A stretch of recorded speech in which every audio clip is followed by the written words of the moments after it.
ನೋಡು ಮಗ, ಫ್ರೆಂಡ್ಶಿಪ್ ಅಂತ ಬಂದ್ರೆ ಪ್ರಾಣ ಬೇಕಾದ್ರೆ ಕೊಟ್ಬಿಡ್ತೀನಿ. ಅವ್ನಿಗೆ ಹೇಳು ನಾಳೆ ಬಂದು ಮಾತಾಡ್ತೀನಿ ಅಂತ. ಏಯ್, ನೀನ್ ಯಾಕೋ ಸಪ್ಪಗಿದ್ಯಾ ಅವಾಗಿಂದ? ಏನಿಲ್ಲ ಮಗ.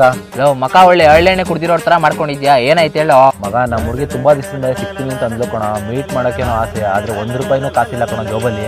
ದಡ್ಡ, ನಿನ್ ಪಾಲಕ್ ನಾನೇನ್ ಸತ್ತೋಗಿದ್ದೇನೋ? ಕಾಸಿಲ್ಲ ಅಂತಂದ್ರೆ ನನ್ನ ಹತ್ರ ಕೇಳ್ಬೇಕು ತಾನೆ ನೀನು? ಹಂಗಲ್ಲ ಮಗ, ಕಷ್ಟ ಅಂತ ಬಂದಾಗ ನಂಗೆ ಸಹಾಯ ಮಾಡಿದ್ಯಾ, ಆದ್ರೆ ಈ ವಿಚಾರಕ್ಕೆ ಹೆಂಗ್ ಕೇಳಲಿ ಅಂತ ಸುಮ್ಮನೆ ಆದೆ ಮಗ. ಇಷ್ಟೇನು ನೀನನ್ನ ಅರ್ಥ ಮಾಡ್ಕೊಂಡಿರೋದು? ಇರೋ ನಿಮಿಷ, ತಗೋ ಈ ಕಾರ್ಡ್ನ ಯೂಸ್ ಮಾಡ್ಕೊ ಹೋಗು. ಥ್ಯಾಂಕ್ಸ್ ಮಗ, ನಿನ್ ಋಣ ಯಾವತ್ತೂ ತೀರ್ಸಕ್ಕಾಗಲ್ಲ. ನೀನೇನೋ ಮಗ ಋಣ ಗಿಡ ಅನ್ಕೊಂಡು. ಹೌದು, ನಾಳೆ ಯಾವ್ದ್ರಲ್ಲಿ ಹೋಗ್ಬೇಕು ಅನ್ಕೊಂಡಿದ್ಯಾ? ನನ್ ಬೈಕ್ ಇದೆಯಲ್ಲ ಮಗ, ಅದ್ರಲ್ಲೇ ಹೋಗ್ತೀನಿ ಕಣ.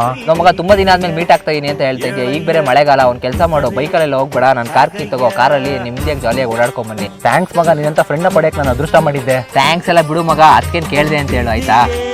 ಅವಳುಂಟು ಸ್ನೇಹಕ್ಕೆ ನಾನುಂಟು, ಕಂಡಿದ್ದೆ ಕೇಳಿದ್ದೆ ಓದಿದ್ದೆ ಮೆಚ್ಚಿದ್ದೆ 100 ಲವ್ ಸ್ಟೋರಿಯ, ಅವು ಹುಲ್ಕಟ್ಟಿ ಆಗೋದ್ವಯ್ಯ.